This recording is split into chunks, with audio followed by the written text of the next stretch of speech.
Bismillahirrahmanirrahim. Assalamualaikum warahmatullahi wabarakatuh.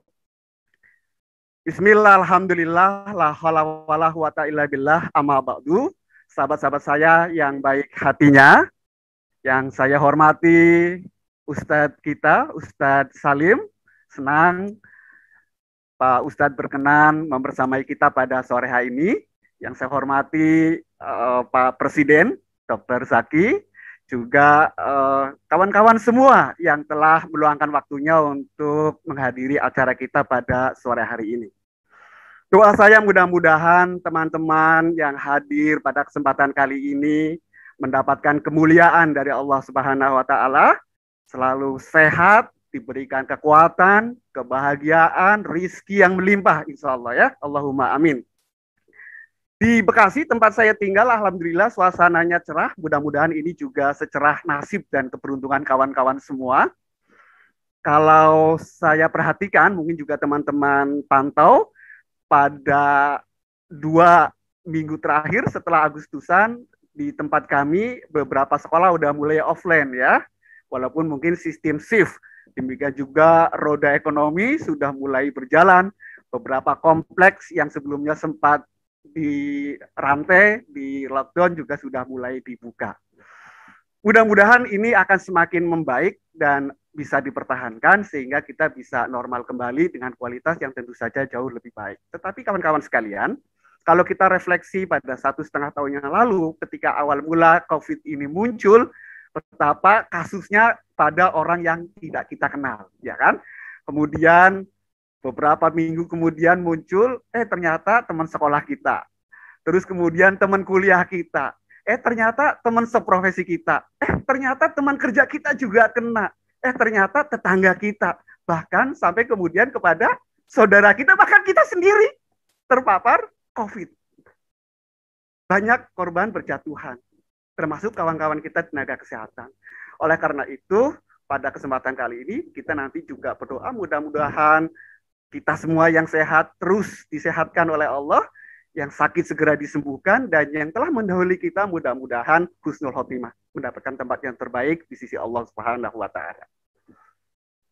Dan pada pekan-pekan ini, kalau di tempat kami, dan ini mungkin menjadi fenomena juga di Jakarta dan kota-kota lainnya, mudah-mudahan dulu saya di tempat saya biasa sehari meronsen ya, foto ronsen itu bisa nyampe 80 sampai 100.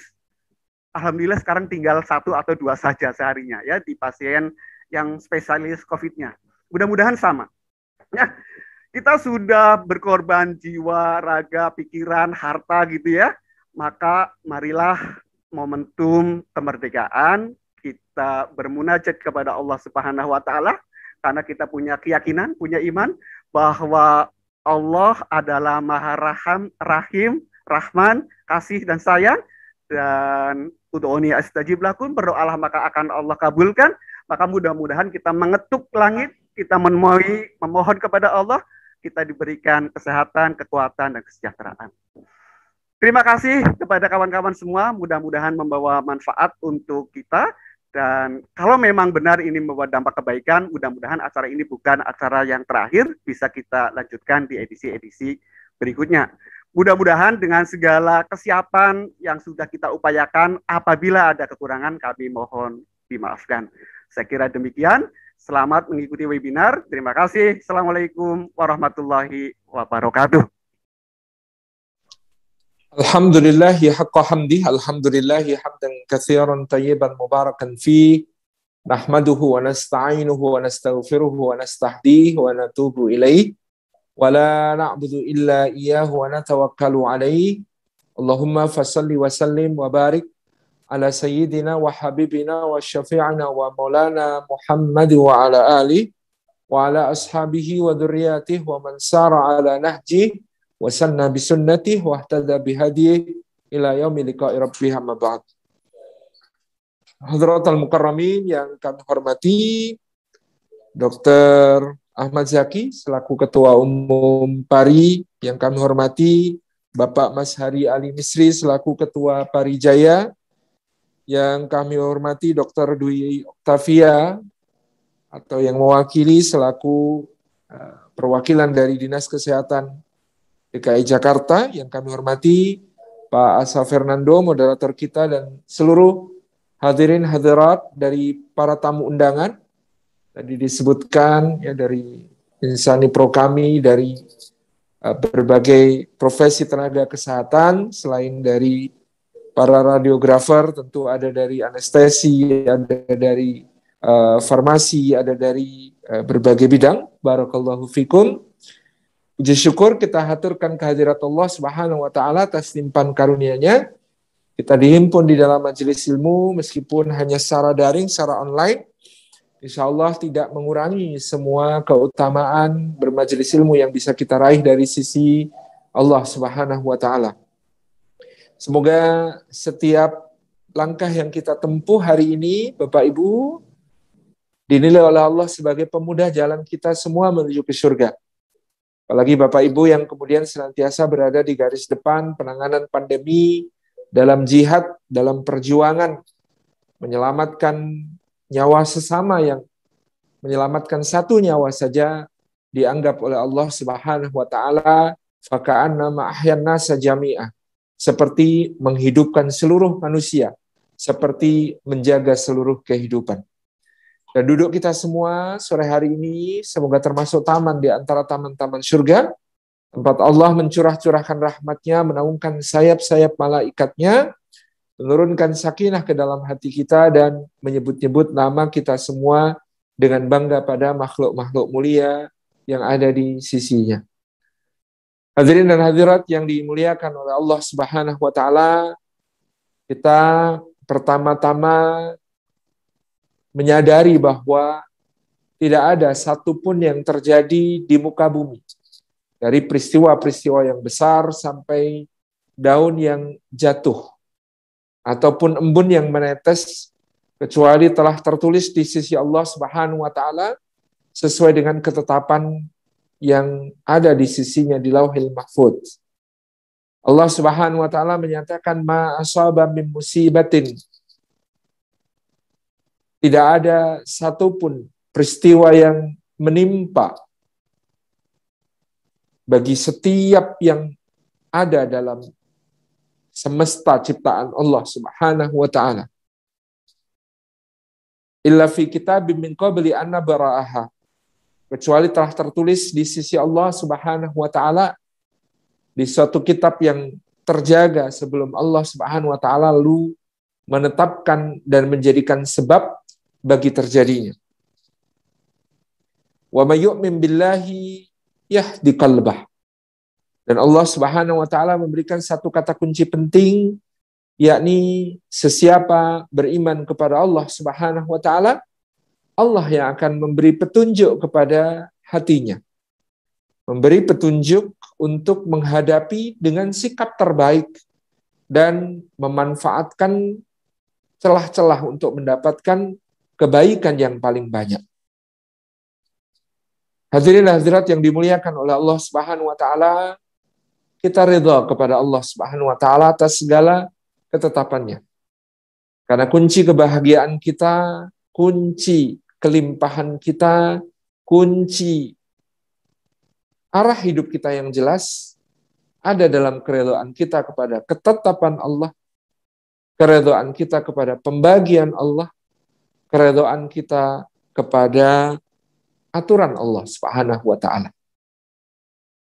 Maka hadirin dan hadirat yang dimuliakan oleh Allah Subhanahu wa taala, mari kita ridha dan menata hati kita supaya ridha dengan segala yang terjadi, segala hal yang merupakan ketetapan Allah. Karena keridhaan kita akan mendatangkan keridhaan Allah. Dan keridhaan Allah akan menjadikan segalanya berakhir baik di dunia maupun di akhirat. Nabi SAW bersabda, "Idza ahabballahu qauman ibtalahum." Apabila Allah mencintai suatu kaum, maka Allah pun menimpakan bala musibah kepada mereka. Apabila mereka ridha kepada Allah, maka Allah pun semakin cinta dan ridha kepada mereka. Tapi apabila mereka lalu marah, lalu berprasangka buruk kepada Allah, lalu berkata-kata yang batil di sisi Allah, Maka Allah pun mencabut cintanya kepada mereka dan Allah pun murka kepada mereka. Na'udzubillah min dzalik. Maka sikap ridha kita kepada segala ketentuan Allah, ketetapan Allah, karena kita beriman kepadanya. Dan dengan keimanan itu memang sudah semestinya kita fahami juga setiap iman akan diuji oleh Allah. Ahasiban nasu ayyutraku ayaqulu amanna wa hum la yuftanun. Apakah manusia mengira mereka akan dibiarkan setelah mengucapkan ikrar keimanannya? Setelah berkata, aku telah beriman, kami telah beriman, lalu tidak diuji lagi? Kata Allah, tidak.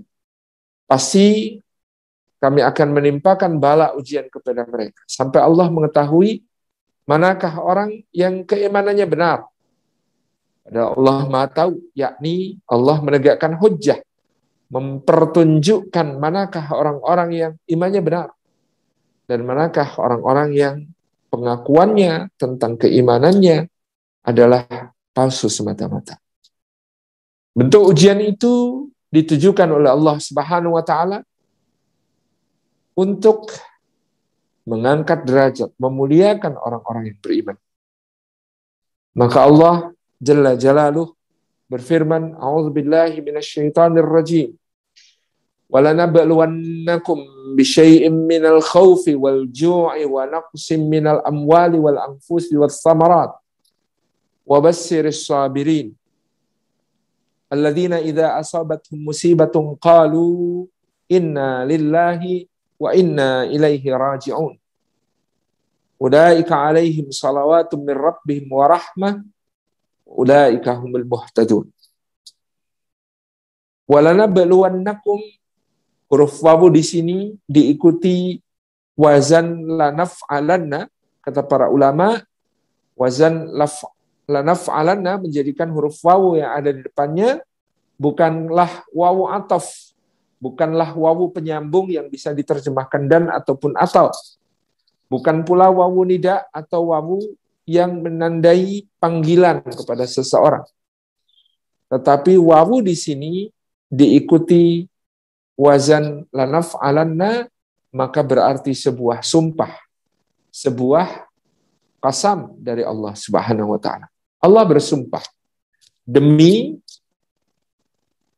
lanabluwannakum, benar-benar sungguh-sungguh pasti akan kami timpakan bala kepada kalian, bisyai'in, dengan sesuatu, minal khaufi, berupa rasa takut, wal ju'i, dan juga rasa lapar, wa naqsim minal amwali, dan berkurangnya harta, wal anfusi, dan berkurangnya jiwa. Orang-orang terkasih meninggalkan kita dalam pandemi COVID-19 ini. Kami juga kehilangan ayahanda kami bulan Desember yang lalu. Wassamarat, dan berkurangnya buah-buahan, yakni menurut sebagian mufassir, melesetnya perkiraan, perencanaan, hasil tidak sesuai dengan apa yang dikehendaki. Tapi ujung dari ayat tentang sumpah Allah bahwa dia akan menimpakan bala ini ternyata adalah kabar gembira, merdeka, seperti yang menjadi judul kajian kita sore hari ini, yaitu wabasyiris sabirin. Wahai Muhammad sallallahu alaihi wasallam, berilah kabar gembira kepada orang-orang yang bersabar.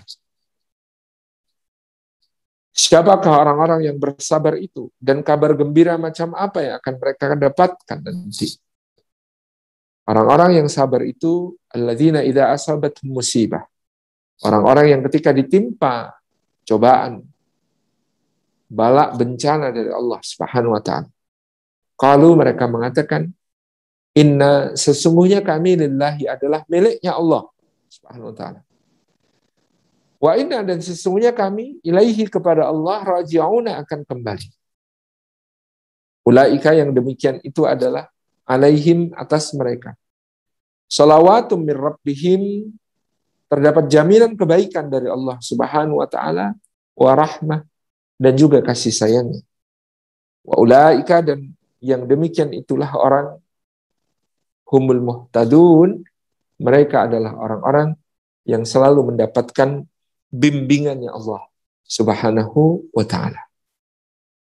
Hadirin hadirat yang dimuliakan oleh Allah Subhanahu wa ta'ala, Allah bersumpah, walanabluwannakum, demi pasti kami akan timpakan bala kepada kalian sebagai konsekuensi keimanan kalian. Maka Allah memberikan ujian berupa bala bencana itu.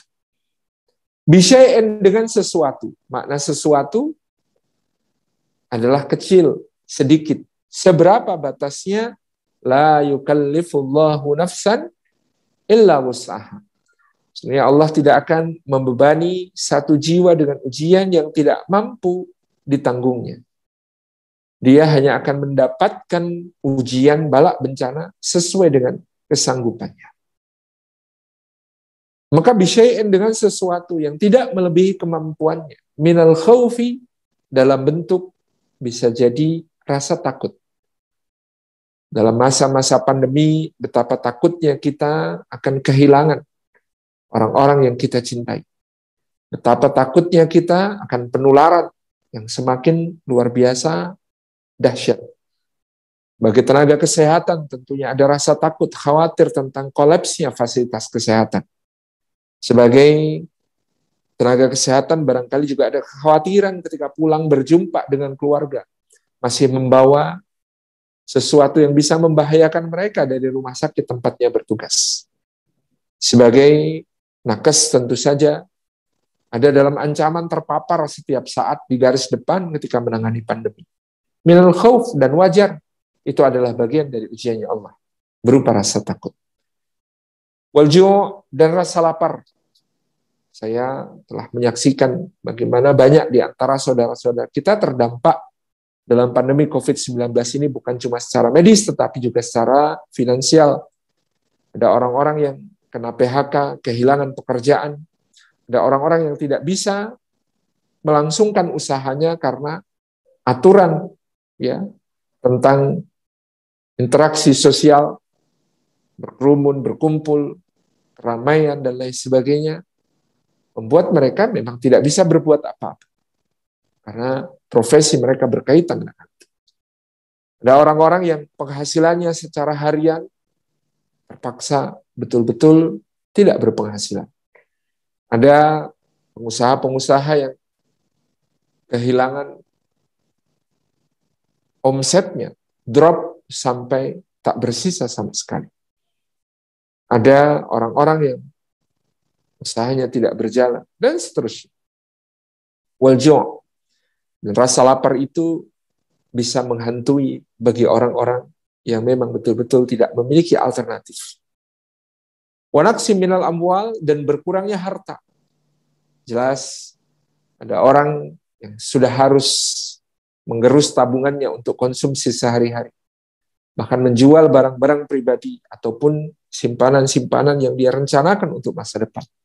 Wa naqsi minal amwal. Wal anfus, dan berkurangnya jiwa. Orang-orang terkasih, orang-orang yang menjadi sandaran hati kita. Tadi disampaikan oleh Pak Ketua bagaimana dahulu COVID-19 ini terasa jauh. Yang menjadi korban, yang meninggal, yang terpapar, yang dirawat, yang positif, kita tidak kenal. Tapi hari-hari ini dia telah masuk begitu dekat dengan kita. Bahkan kalau di Jogja ini saking parahnya kejadian varian Delta pada beberapa waktu yang lalu, sampai-sampai saya menduga hampir semua orang sebenarnya sudah kena gitu ya. Di satu RW saya, laporan setiap hari ada orang yang positif dan kemudian melakukan isolasi mandiri, laporan bahwa ada yang harus dibawa ke rumah sakit, laporan bahwa ada yang meninggal, tuh betul-betul menghiasi dinding medsos dengan tak berjeda-jeda.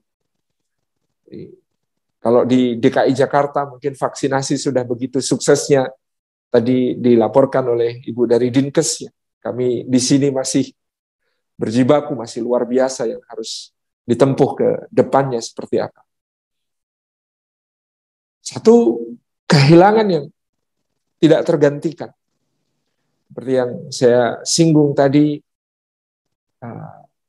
ayahanda saya sendiri tanggal 14, 15 masuk rumah sakit dengan gejala stroke. Saya mendampingi beliau pada saat itu. Awalnya hanya antigen, kemudian non-reaktif. Ketika dirawat di rumah sakit, 3 hari membaik, lalu pulang. Ketika beliau pulang, saya pun kemudian pulang, tidak lagi menjaga beliau di rumah sakit. Tapi tanggal 18 Desember saya justru mulai demam. Mulai merasakan gejala tidak enak badan. Selama sepekan lebih, saya merasakan tulang-tulang yang sakit. Saya mengira awalnya ini adalah gejala demam cikungunya seperti yang pernah saya rasakan. Bapak saya membaik di rumah, tapi tiba-tiba beberapa hari kemudian mengalami kondisi demam tinggi dan sesak mulai nafasnya. Bapak dibawa ke rumah sakit dan kemudian dinyatakan positif, harus dirawat di ruang isolasi. Saya di rumah masih bertahan sampai hari ke-9, mulai terasa sesak nafas. Ketika itu kemudian dipantau saturasi, sudah di bawah 90. Dan pada tanggal 26 Desember, ya, pagi, subuh, bapak saya wafat di rumah sakit, di ruang isolasi. Karena COVID-19, saya sendiri di rumah dalam keadaan sangat sesak, dan kemudian saya dipaksa untuk segera berangkat ke rumah sakit, dan tidak bisa mengurus jenazah bapak saya sendiri. Padahal saya adalah anak sulung, anak laki-laki tertua yang seharusnya bertanggung jawab. Rasa bersalah dan rasa kehilangannya tidak habis-habis. Dan beliau, rahimahullah ta'ala, dimakamkan pada hari itu juga dengan prosedur tata laksana sesuai dengan pemakaman korban COVID-19. Sementara saya dari pagi, jam 9 sampai maghrib, di sebuah rumah sakit swasta di Jogja, belum mendapatkan ruang isolasi sampai maghrib, tidak ada kejelasan. Saya meminta izin untuk pulang, meskipun dokter mengatakan melihat dari foto CT scan paru-parunya sebenarnya Bapak tidak mungkin untuk dirawat di rumah, harus di rumah sakit. Saya memaksa karena tidak ada pilihan lain, kemudian dibawakan sudah obat lengkap. Sampai di rumah menjelang Isya, jam 8:30 ditelepon lagi dari rumah sakit, seorang dokter spesialis radiologi yang beliau membaca hasil CT scan saya. Beliau mengatakan, Pak Ustadz, saya tidak mungkin mengizinkan Pak Ustadz dirawat di rumah, kondisi seperti ini, paru-parunya sudah berkabut sangat parah.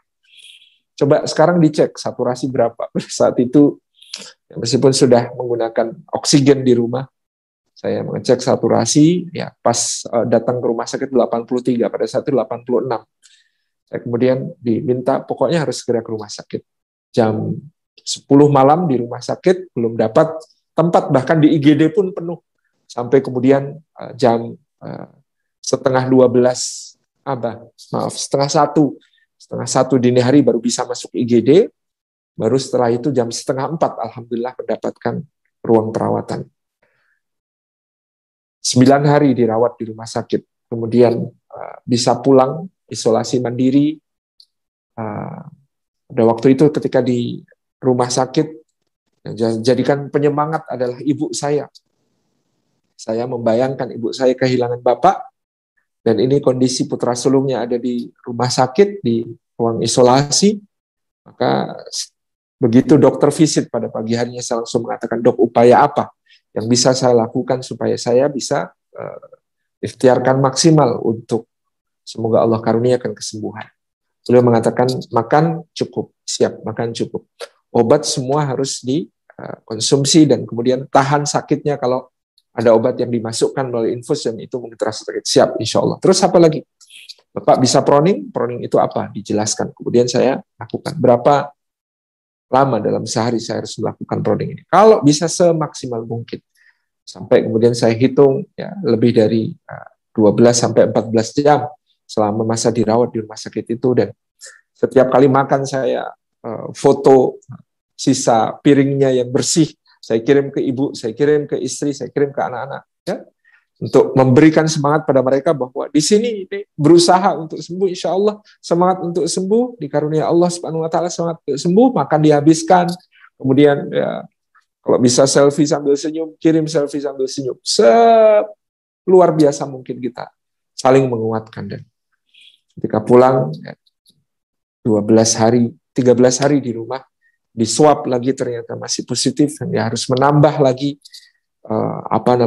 isolasi di rumahnya, sehingga ketika saya sempat untuk datang ke makam ayahanda, makam bapak itu sudah sebulan sejak beliau dimakamkan.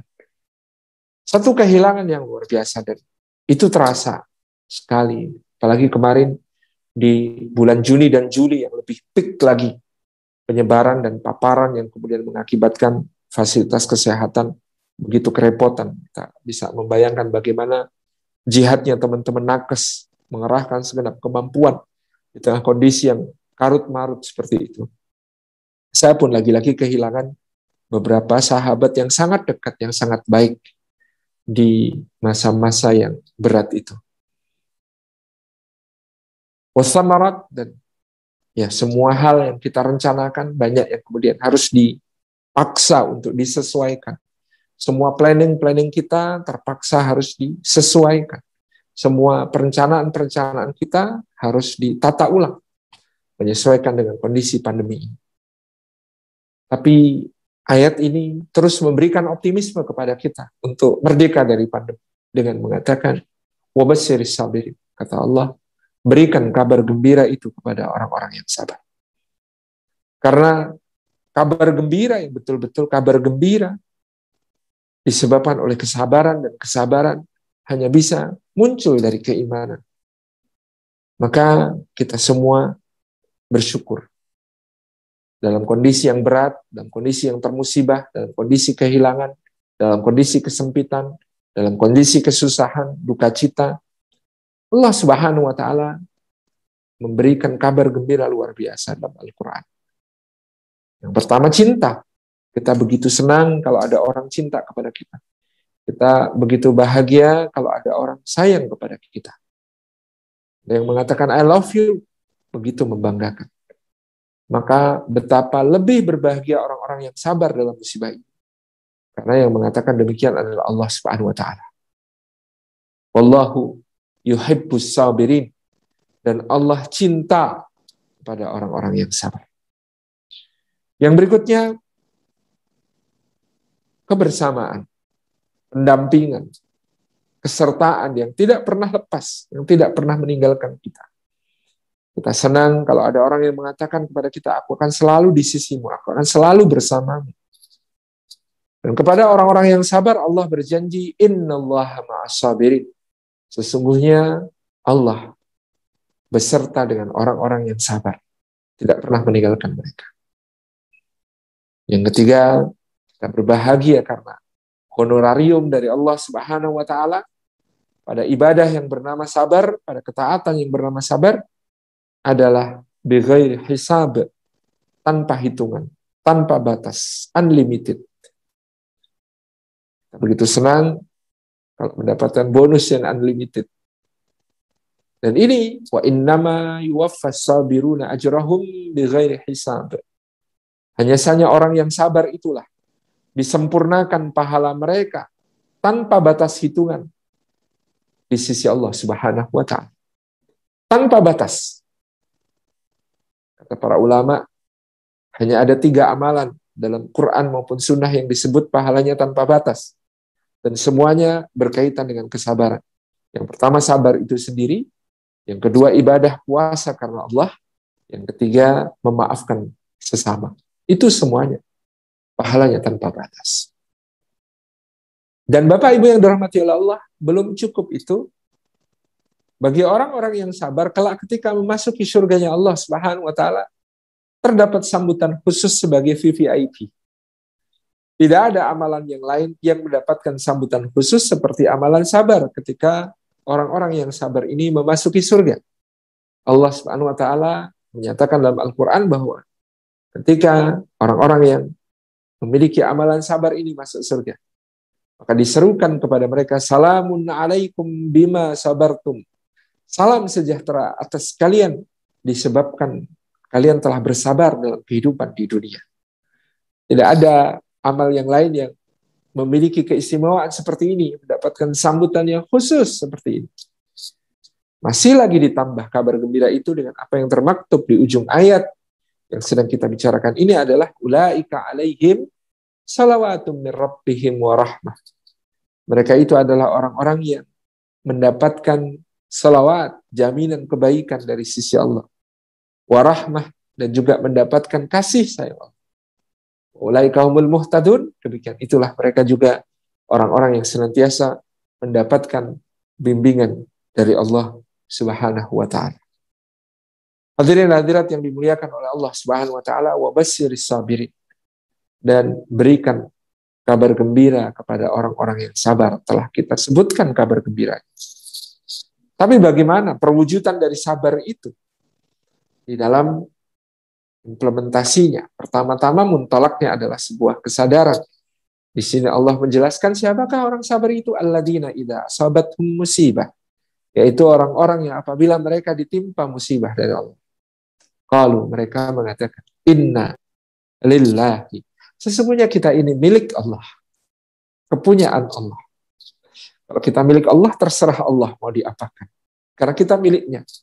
Kita tidak memiliki diri kita tidak memiliki bapak kita tidak memiliki ibu kita, tidak memiliki suami kita atau istri kita, tidak memiliki anak-anak kita. Tidak, semuanya milik Allah. Kita pun miliknya.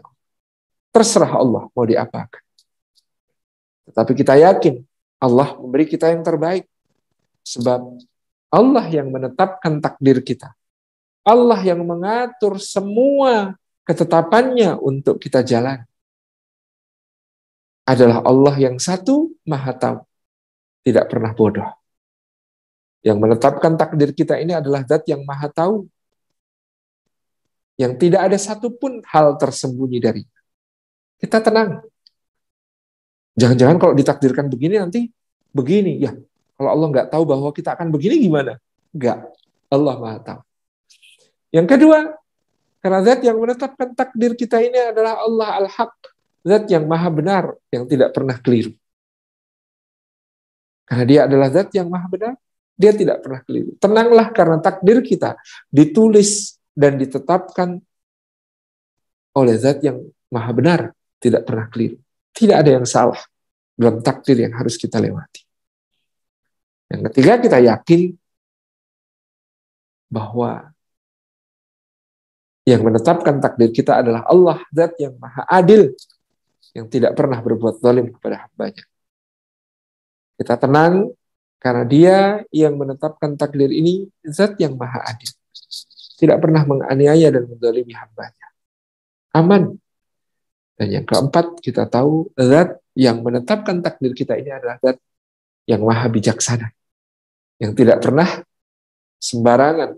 Pasti ada hikmah, pasti ada ibrah, pasti ada sesuatu yang baik di sebalik takdir-takdir yang ditetapkannya untuk kita itu. Inna lillahi, karena kita semuanya milik Allah, maka kita ridha, berserah kepada Allah. Inna lillahi adalah gambaran tentang keridhaan. Jadi ini juga sekaligus untuk mungkin bukan meluruskan, cuma sekedar memberi wacana tentang istilah. Kita kadang-kadang kalau kehilangan sesuatu lalu dikatakan, udah ikhlasin aja gitu. Mungkin yang tepat adalah udah ridhoin aja atau relain aja. Kalau kita berangkat ke masjid pakai sandal bagus, keluar dari masjid sandalnya sudah hilang. Maka yang tepat bukan udah ikhlasin aja, tapi udah ridhoin aja. Kecuali kalau ketika berangkat ke masjid sudah diniati sedekah sandal dan sandalnya ditulisi silahkan diambil, sandal ini disedekahkan. Nah, itu namanya diikhlaskan. Jadi pengertiannya, ridha adalah sikap hati kita terhadap segala sesuatu yang datang dari Allah. Ikhlas adalah sikap hati kita terhadap segala sesuatu yang kita persembahkan kepada Allah. Maka bagian inna lillahi adalah ridha.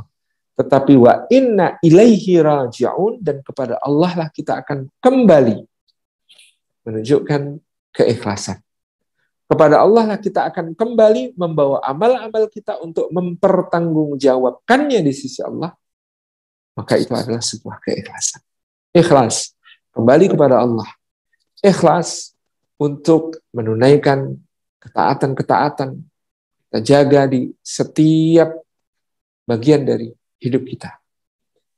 Ibadah-ibadah mahdoh kita yang fardu-fardu.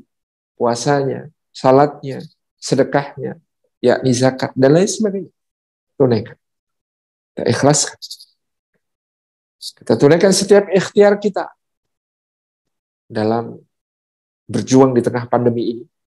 Bagi teman-teman nakes berjihad dalam menangani pandemi, berjihad dalam melaksanakan tata kelolanya, berjihad dalam mengimplementasikan kebijakan-kebijakannya, berjihad dalam mencoba menyelamatkan nyawa sesama, menyelamatkan hidup sesama, baik yang dengan kampanye, dengan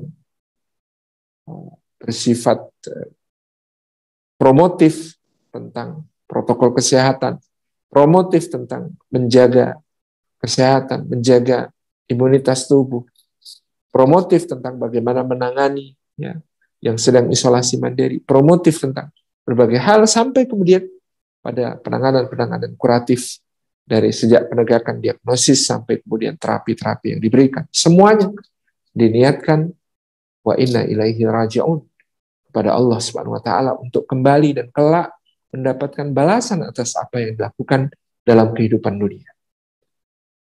Jangan kita sia-siakan kesempatan untuk berjihad, kesempatan untuk mendapatkan pahala yang besar ini dengan prasangka buruk kita kepada Allah.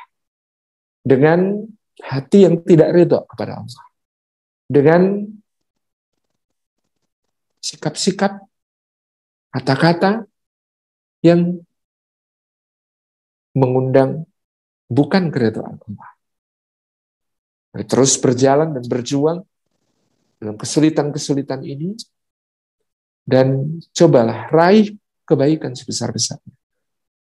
Kalau memang harus bicara, bicara kita selayaknya adalah mendapatkan pahala. Kalau kita harus diam, maka diam kita mencegah diri kita dari dosa-dosa. Kalau kita bertindak, maka tindakan kita adalah untuk mendapatkan surga tertinggi. Kalau kita harus menjaga segala kemungkinan madarat, maka kita niatkan untuk menjaga kehidupan, karena menjaga satu kehidupan sama dengan menghidupkan seluruh manusia, menjaga seluruh kehidupan. Bapak Ibu hadirin hadirat yang dimuliakan oleh Allah Subhanahu wa taala, inilah inna lillahi wa inna ilaihi raji'un. Satu kesadaran tentang, kata orang Jawa, sangkan paraning dumati, tentang bagaimana hakikat kehidupan kita, dari mana asalnya dan kemana kita akan menuju. Dan dengan bekal inilah kita insya Allah merdeka. Ketika pandemi ini masih berlangsung, maupun insya Allah merdeka ketika nanti pandemi ini selesai. Merdeka karena kita milik Allah, bukan milik makhluk. Tidak tergantung kepada makhluk, tidak tergantung kepada perkara-perkara kecil yang remeh-temeh. Tapi kita menggantungkan segala harapan kita, menggantungkan segala kerja kita, menggantungkan segala amal kita, menggantungkan segala cita kita kepada Zat yang Maha Mutlak, yang absolut, Allah Subhanahu wa taala. Itulah merdeka. Itulah merdeka karena kita mengabdi bukan sekedar untuk gaji. Kita mengabdi bukan karena diawasi oleh atasan. Kita mengabdi bukan karena sekedar menjalankan tugas. Tapi kita mengabdi untuk meraih keridhaan Allah. Kita mengabdi untuk mendapatkan surga tertinggi di sisi Allah Subhanahu wa taala. Itulah jiwa merdeka kita. Apapun yang terjadi ke depan, segala musibah selain terancamnya diri kita oleh api neraka, tentu adalah sesuatu yang ringan, sesuatu yang kita merdeka darinya, dan sesuatu itu yang layak kita perjuangkan. Walidzalika falyatanafasul mutanafisun. Untuk mendapatkan keridhaan Allah itulah hendaknya orang yang ingin berlomba mengerahkan segenap kemampuannya yang paling tinggi untuk mendapatkan kebaikan tertinggi di sisi Allah. Barakallahu fikum pada rekan-rekan nakes semuanya yang terus berjuang, berjihad, tak henti-henti menangani kondisi pandemi ini, menjadi garda depan dalam perjuangan untuk menjaga satu kehidupan dan bahkan menjaga jutaan kehidupan. Jazakumullah khairan. Wassalamualaikum warahmatullahi wabarakatuh. A'udzu billahi minasyaitonir rajim. Bismillahirrahmanirrahim. Alhamdulillahi rabbil alamin, hamdan syakirin hamdan na'imin. Hamda yuafi ni'amah wa yukafi'u mazidah. Ya Rabbana lakal hamdu kama yanbaghi li jalali wajhika wa 'azimi sultanik. Allahumma fasalli wa sallim wa barik ala sayyidina wa habibina wa syafi'ina wa maulana Muhammad ibn Abdullah wa ala alihi wa ashabihi wa mawala. Wardallahumma an sadatina Abi Bakr wa Umar wa Utsman wa Ali wa kulli sahabati Rasulillah ajma'in. Allahumma fil lil mu'minina wal mu'minat wal muslimina wal muslimat al ahya'i minhum wal amwat. Innaka sami'un qaribun mujibud da'wat ya qadiyal hajat. Rabbana fir lana wa li ikhwanina alladhina sabaquna bil iman wa la taj'al fi qulubina ghillan lil ladzina amanu rabbana innaka ra'ufur rahim. Rabbana ighfir lana wa li walidina warhamhum kama rabbawna shighara. Allahumma a'inna ala dzikrika wa syukrika wa husni ibadatik. Allahumma aslih lana dinana alladhi huwa ismatu amrina wa aslih lana dunyana allati fiha ma'ashuna wa aslih lana akhiratana allati ilaiha ma'aduna. Allahumma inna nas'aluka ridhaka wal jannah wa na'udzubika min sakhatika wan nar. Allahumma inna nas'aluka al-huda wat tuqa wal afafa wal ghina. Allahumma inna nas'aluka salamatan fid dini wa afiyatan fil jasad wa barakatan fil rizqi wa ziyadatan fil ilmi wa taubatan qabla al-maut wa rahmatan 'indal maut wa maghfiratan ba'dal maut. Allahumma hawin 'alaina fi sakratil maut wan najata minan nar wal 'afwa 'indal hisab. Rabbana hab lana min azwajina wa dhurriyyatina qurrata a'yun waj'alna lil muttaqina imama. Allahumma shfi mardana wa mardal muslimin. Allahumma shfi mardana wa mardal muslimin. Allahumma shfi mardana wa mardal muslimin. Allahumma shfi anta syafi la shifaan illa shifauka shifaan la yughadiru saqama. Azhibil ba'sa rabban nasi. Allahumma shfi anta syafi la shifaan illa shifauka shifaan la yughadiru saqama. Syafahumullahu shifaan ajilan shifaan tamman shifaan la yughadiru saqama. Allahumma rfa'anna al-ghala wal fawahisha ma dhahara minha wa ma batan wasyada'ida wal mihan wal waba, yakni hadzal waba corona. Allahumma rfa'anna al-ghala wal waba, hadzal waba corona min baladina Indonesia hadza khassah wa min buldanil muslimina ammah. Ya Allah, ya Rahman, ya Rahim, irhamna. Ya Allah, ya Rahman, ya Rahim, angkatlah dari kami wabah yang sangat berat ini yang telah menimpa kami dan telah merenggut nyawa saudara-saudara kami. Yang mereka kami mohonkan kepadamu untuk kau terima syahidnya, wafat dalam keadaan terpapar oleh wabah. Ya Allah, ya Rahman, ya Rahim, sembuhkanlah mereka yang sakit. Mudahkan jalan kesembuhannya. Mudahkan untuk menjadi sehat kembali seperti sedia kala. Ya Allah, ya Rahman, ya Rahim, jagalah, perihalalah seluruh tenaga kesehatan kami, para dokter kami, para perawat kami, para farmasis kami, para bidan kami, semuanya tenaga kesehatan yang berjuang di garis depan, ya Allah, untuk menangani wabah ini dengan penanganan terbaik, menyumbangkan semua ilmunya, tenaganya, mengorbankan kebersamaannya bersama keluarga. Bahkan di antara mereka ada yang gugur syahid dalam COVID ini. Terimalah syahadahnya. Bahkan di antara mereka ada yang terpapar sampai sakit, segera sembuhkan. Karena ya Allah, negeri ini sangat memerlukan mereka untuk terus istiqamah, berjuang di garis depan menangani pandemi ini. Ya Allah, berikan kepada kami pahala besar dalam musibah-musibah ini. Dan gantilah untuk kami nanti yang lebih baik dari semua yang hilang dari kami. Rabbana atina fid dunya hasanah wa fil akhirati hasanah wa qina adzabannar wa adkhilnal jannata ma'al abrar ya aziz ya ghaffar ya rabbal alamin. Subhana rabbina rabbil izzati amma yasifun. Wassalamun alal mursalin walhamdulillahi rabbil alamin.